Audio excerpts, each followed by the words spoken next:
सबको नमस्ते। हम लोग सबसे पहले प्रेयर कर लेते हैं। First prayer. ओम सहना भवतु सहनो भुनक्तु सह वीर्यं कर्वावहै तेजस्विनामधीतमस्तु मा विद्विषावहै। ओम शांति शांति शांति। हरि ओम तत्सत। सेकंड प्रेयर राष्ट्रगान। खड़े हो जाएंगे सब लोग। जनगण मन अधिनायक जय हे भारत भाग्य विधाता। पंजाब सिंध गुजरात मराठा द्राविण उत्कल बंगा विंध्य हिमाचल यमुना गंगा उच्चल जलधि तरंगा। तव शुभ नामे जागे तव शुभ आशीष मांगे गाहे तब जय गाथा। जन गण मंगलदायक जय हे भारत भाग्य विधाता। जय हे जय हे जय हे जय जय जय जय हे। भारत माता की जय। भारत माता की जय। भारत माता की जय। थर्ड प्रेयर कर लेंगे। Each soul is potentially divine. The goal is to manifest this divinity within by controlling nature, external and internal. Do this by work or worship or psychic control or knowledge, by one of these or more of these or all of these, and just be free. आप सबका स्वागत है आज की इस class में। आज हम लोग योग गुरुज के लाइफ स्केचेस के बारे में कुछ जानकारी लेंगे। मैं एक मिनट पीपीटी खोल लेती हूँ।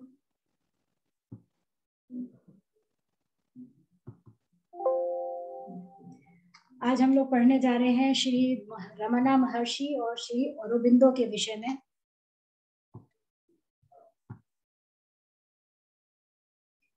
पहले हम लोग स्वामी रमना महर्षि के बारे में जानेंगे। स्वामी रमना महर्षि का जन्म 30 दिसंबर 1879 में हुआ था और उन्होंने 14 अप्रैल 1950 में महासमाधि ले ली थी। इनका जन्म तिरुचुली तमिलनाडु में हुआ था। महर्षि रमना एक भारतीय हिंदू संत थे और वो जीवन मुक्त थे, एक लिबरेटेड सोल थे, मुक्त प्राणी थे। उनका जन्म वेंकटरमन अय्यर के नाम से हुआ था, पर मोस्टली लोग उनको भगवान श्री रमना महर्षि के नाम से जाने जाते हैं। आज उनको व्यापक रूप से पिछली शताब्दी के भारत के अग्रणी हिंदू संतों में से एक माना जाता है। 16 साल की उम्र में उन्होंने मोक्ष प्राप्त कर लिया, लिबरेशन उनको मिल गया। जब वो 16 साल के थे 1896 ईस्वी में, तब उनको एक नियर डेथ एक्सपीरियंस हुआ। वो अपना घर छोड़ करके अरुणाचल की पहाड़ी थी, बहुत पवित्र पहाड़ी मानी जाती है, उसकी तरफ उनका बहुत ज्यादा अट्रैक्शन था, बहुत ज्यादा वो आकर्षित थे उससे। तो वो सब अपना छोड़ छाड़ के अरुणाचल चले गए और वहां जाकर के उन्होंने अपना बाकी का जीवन व्यतीत करा। वहां पर उनको एक खुद से उन्होंने प्रश्न किया, जो उनको नियर डेथ एक्सपीरियंस हुआ वहां जाकर के, उन्हें ऐसा लगा कि मृत्यु उनके करीब आ गई है। जहां उन्हें एक वर्तमान के बारे में पता चला, जिसकी पहचान उन्होंने अपने स्वयं के रूप में, मैं के रूप में करी। इसी को स्वामी रमना जी ने बाद में परमात्मा की तरह पहचाना, ईश्वर की तरह पहचाना। वो बोलते थे कि ये ईश्वर ही तो हैं जो हम सबके अंदर विद्यमान है। उन्होंने उस समय कुछ कॉन्टेम्पलेशन किया, उनके अंदर बहुत से सवाल उठे वो खुद से स्वयं से प्रश्न करे। वो बोले कि अब जब मौत आ गई है मेरे पास, उनकी ये इंक्वायरीज थी, जब मेरे पास मौत आ ही गई है, इसका क्या मतलब है? क्या चीज है जो मेरे अंदर मर रही है? ये शरीर मर रहा है कि मैं मर रहा हूँ? क्या मर रहा है? वो ये इन्हीं उधेड़-बुन में लगे रहे। इस शरीर की मृत्यु के साथ क्या मैं भी मर जाऊंगा? क्या मैं भी मर गया? इन सब बातों के साथ वो बहुत कॉन्टेम्पलेशन उन्होंने किया। फिर आखिरी में उन्होंने ये जाना कि शरीर मर जाता है, मैं कौन हूँ? मैं हमारा शरीर नहीं है।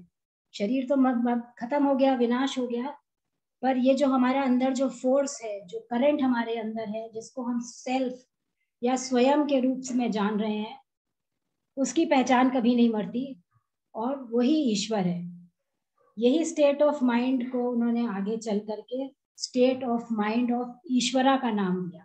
इसी नाम से उन्होंने उसको डिस्क्राइब किया। नेक्स्ट स्लाइड देखते हैं। अब हम उनकी थोड़ी सी टीचिंग्स के बारे में जानते हैं, स्वामी रमना की। उन्होंने सबसे पहले खुशी के बारे में क्या बताया? हैप्पीनेस। हैप्पीनेस के बारे में उन्होंने ये कहा, सभी प्राणी हमेशा सुख की कामना करते हैं। सभी लोग, हम आप जो भी है, सब लोग सुख की कामना करते हैं। कौन सुखी रहना नहीं चाहता इस जीवन में? और हमको स्वयं को जानना भी बहुत आवश्यक है। जब तक हमें सुख चाहिए, सुख कैसे मिलेगा? सुख तब तक नहीं मिलेगा जब तक हम खुद को नहीं पहचानेंगे, खुद को नहीं जानेंगे। और इस खुद को, इस स्वयं को जानने के लिए, हु एम आई, इस सवाल के जवाब के लिए हमें आत्मनिरीक्षण करना बहुत जरूरी है। इसका मेन बेसिस जो है वो हु एम आई का ही कॉन्टेम्पलेशन है, और यही हमारे सुख का खजाना है। जिसने खुद को जान लिया, उससे बड़ा सुखी इस जीवन में कोई नहीं है। दूसरी, वो कॉन्शियसनेस के बारे में, चेतना के बारे में कहते हैं।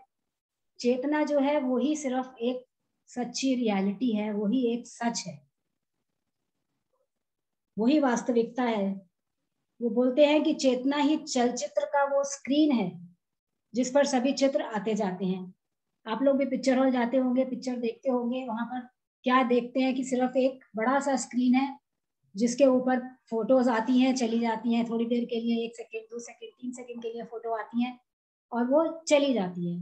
तो ये स्क्रीन क्या है? ये स्क्रीन हमारी चेतना है, और ये जो चित्र आते जाते रहते हैं, ये उनकी मात्र छाया है। चित्र आते हैं, चले जाते हैं, पर स्क्रीन वही रहता है। स्क्रीन जो है वो रियल है, वो हमारी चेतना है, और चित्र जो है वो शैडोज है, उनका कोई एग्जिस्टेंस नहीं है, वो आए और वो चले गए। इसके बाद मन के बारे में वो बताते हैं। मन, माइंड क्या है? मन स्वयं में निहित एक अद्भुत शक्ति है। इट्स अ रियलिटी, एक शक्ति है, एक पावर है, जो इस शरीर में मैं के रूप में उत्पन्न होता है, वह मन है। जो कुछ भी हम कहते हैं, यह मेरा, यह तेरा, ये सब जो है, मैं कौन हूँ, हु एम आई, यही मन कराता है ये सब बातें हमसे।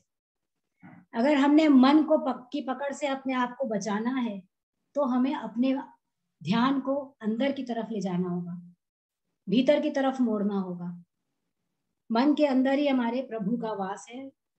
मन को अंदर मोड़ेंगे तभी हमारा साक्षात्कार अपने प्रभु से होगा।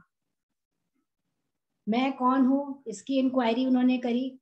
ये सेल्फ इंक्वायरी है, खुद की इंक्वायरी है, आत्ममंथन है, अपने बारे में प्रश्न है कि मैं कौन हूँ। ये विचार कि मैं कौन हूँ, ये बाकी के सारे विचारों को फाइनली नष्ट कर देता है, और अंत में ये खुद को भी नष्ट कर देता है। इसलिए ये आत्ममंथन, हु एम आई, बहुत आवश्यक है। इसके बाद वो सेल्फ रियलाइजेशन के बारे में बताते हैं। सेल्फ रियलाइजेशन क्या होता है? इस स्टेट जो सेल्फ रियलाइजेशन होता है, वो होता है आत्मबोध। इसको हम आत्मबोध कहते हैं। वह केवल स्वयं होना है, कुछ भी नहीं जानना, कुछ भी नहीं बनना। जिस मन में अहंकार है, ये त्रिगुणात्मक है हमारा शरीर, रज और तम का अंधकार है, जहां पर हम लोग अभी आगे पढ़ेंगे, आप लोगों को आगे पता चलेगा। ये हमारे शरीर जो है 3 गुणों से बना हुआ है, सत्व गुण, रजस गुण और तमस गुण से। तो जिस मन में अहंकार की गति नहीं होती, उसे आत्म साक्षात्कार के रूप में माना जाता है।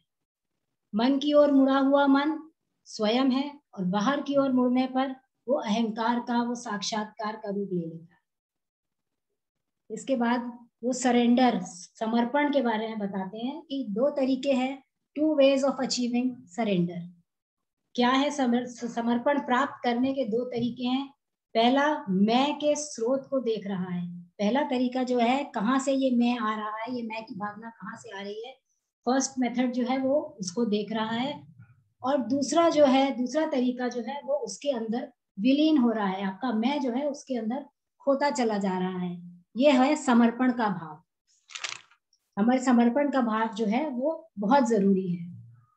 इसके बाद वो ग्रेस एंड गुरु के बारे में बताते हैं अपनी टीचिंग्स में। अनुग्रह और गुरु, गुरु और गुरु कृपा। उन्होंने बताया, गुरु केवल हमें ये बताने के लिए इस जीवन में आते हैं कि ईश्वर हमारे भीतर है। हमें मंदिरों में, मस्जिदों में, पहाड़ों में कहीं जाकर के प्रभु को नहीं ढूंढना है। हमारा प्रभु हमारे शरीर के अंदर ही वास करता है।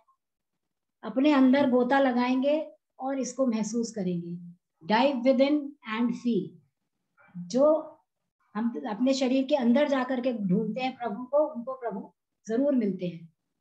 इसलिए गुरु, ईश्वर और आत्मा को उन्होंने एक ही चीज बताया है कि प्रभु, गुरु और ईश्वर एक ही रूप है। अंत में वो बताते हैं लिबरेशन के विषय में। लिबरेशन मतलब मुक्ति, मोक्ष। उनके हिसाब से, उनके टीचिंग्स के हिसाब से आई यानी मैं, ये विचार गायब हो जाएगा और सिर्फ सेल्फ अवेयरनेस रह जाएगी। This results in an effortless awareness of being, and by staying with it, this I gradually destroys the vasanas. जितनी भी वासना है हमारे शरीर के अंदर, वो हमारी अवेयरनेस से, एफर्टलेस अवेयरनेस से वो गायब हो जाएंगी, सहज रूपता से वो चली जाएंगी। और इसके साथ ये मैं और आई का जो है बोध, वो भी धीरे धीरे हो जाएगा समाप्त। अंत में ये मैं का, अहम का विचार कभी नहीं उठता, जिसको कि आत्म साक्षात्कार या मुक्ति कहते हैं। और जिसका ये अहम समाप्त हो गया, वो ईश्वर के साथ एक हो गया, ईश्वर के साथ एकाकी हो गई उसकी, ईश्वर में वो मर्ज कर गया। तो हमने स्वामी रमना के बारे में ये देखा कि 1896 ईस्वी में 16 वर्ष के एक लड़के के रूप में उन्होंने अपने अस्तित्व के सूत्र की गहन जांच करके मृत्यु को चुनौती दी। बाद में भगवान श्री महर्षि के रूप में उनका स्वागत किया गया और उन्होंने आत्म जांच के अभ्यास के प्रत्यक्ष मार्ग का खुलासा किया और मानव जाति को पवित्र अरुणाचल पहाड़ी की अपार आध्यात्मिक शक्ति के लिए, विश्व के आध्यात्मिक हृदय के लिए उन्होंने जागृत करा। इसके बाद हम लोग श्री औरोबिंदो सर के बारे में पढ़ते हैं। श्री औरोबिंदो जी का ओरिजिनल नाम जो था वो श्री औरोबिंदो घोष था। उनका जन्म 15 अगस्त 1872 में हुगली डिस्ट्रिक्ट में हुआ था, कोलकाता शहर में। उनके पिता का नाम कृष्णाधुन घोष तथा माता जी का नाम स्वर्णलता देवी था। श्री औरोबिंदो जी एक भारतीय दार्शनिक थे, एक फिलोसोफर थे, योग गुरु थे, महर्षि थे, एक कवि थे और ये भारतीय क्रांतिकारी थे, इंडियन नेशनलिस्ट थे। वो एक पत्रकार भी थे। उन्होंने वंदे मातरम अखबार में एडिटिंग का भी काम किया है। ब्रिटिश औपनिवेशिक शासन से स्वतंत्रता के लिए भारतीय आंदोलन में शामिल हो गए थे वो, और 1910 तक इसके प्रभावशाली नेताओं में से एक थे। और फिर मानव प्रगति और आध्यात्मिक विकास पर अपना दृष्टिकोण का परिचय देते हुए फिर वो एक समाज सुधारक, आध्यात्मिक गुरु बन गए।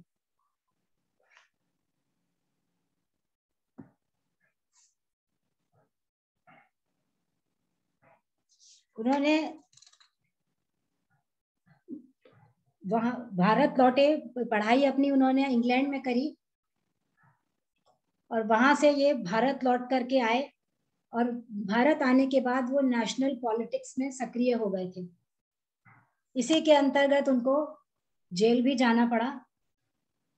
अपनी जेल यात्रा के दौरान एक बार जब वो जेल के अंदर थे तब उनको अत्यंत रहस्यमय और आध्यात्मिक अनुभव हुए, जिसके फलस्वरूप उन्होंने क्या किया, उन्होंने अपनी पॉलिटिकल लाइफ को एकदम त्याग दिया, छोड़ दिया और फिर वो पौंडीचेरी चले गए। इस फोटो में जो आप देख रहे हैं वो पौंडीचेरी का आश्रम है, श्री औरोबिंदो आश्रम, जो उन्होंने स्थापित किया है। तो उन्होंने आध्यात्मिक अभ्यास विकसित करी, जिसको कि वहां पर इंटीग्रल योगा के नाम से जाना जाता है, इंटीग्रल योगा सिस्टम। उनकी दृष्टि का केंद्रीय विषय दैवीय शक्तियों में से मानव जीवन का दिव्य जीवन में विकास था। इसको क्या कहेंगे हम लोग, evolution of human life into a divine life in a divine body. ये एक आध्यात्मिक एहसास में विश्वास करते थे, जिसने न केवल मानव स्वभाव को मुक्त किया बल्कि मानव स्वभाव को बदल भी दिया, जिससे पृथ्वी पर दिव्य जीवन सक्षम हो गया।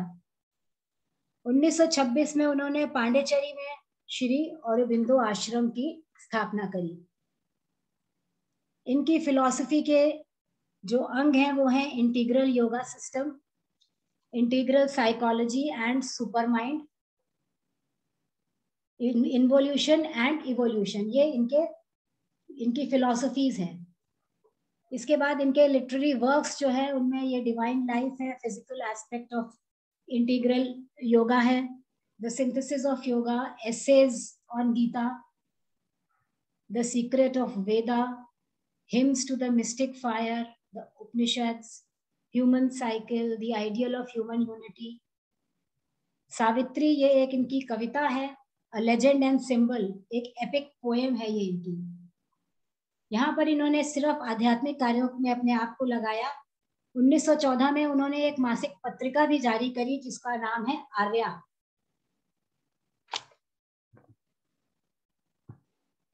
अब हम इनके योग के लाइफ के बारे में पढ़ते हैं। इंटीग्रल योगा, इन्होंने इंटीग्रल योगा शुरू करी थी। इंटीग्रल योगा को एकात्म योग कहते हैं। उनके अनुसार पृथ्वी पर डिवाइन लाइफ या दिव्य जीवन, इसको क्रिएट करने के लिए व्यक्ति को मेंटल, फिजिकल, स्पिरिचुअल और इमोशनल बीइंग के बीच में बैलेंस बना के चलना है। मानसिक, शारीरिक, आध्यात्मिक और भावनात्मक सामंजस्य होना चाहिए हमारे अस्तित्व के अंदर। शरीरम खालू धर्म साधनम, उन्होंने कहा। इसका क्या मतलब है, हमारा शरीर जो है वो धर्म की पूर्ति का साधन है। और धर्म किसे कहते हैं, धर्म हर वो आदर्श है जो हम अपने लिए प्रस्तावित कर सकते हैं।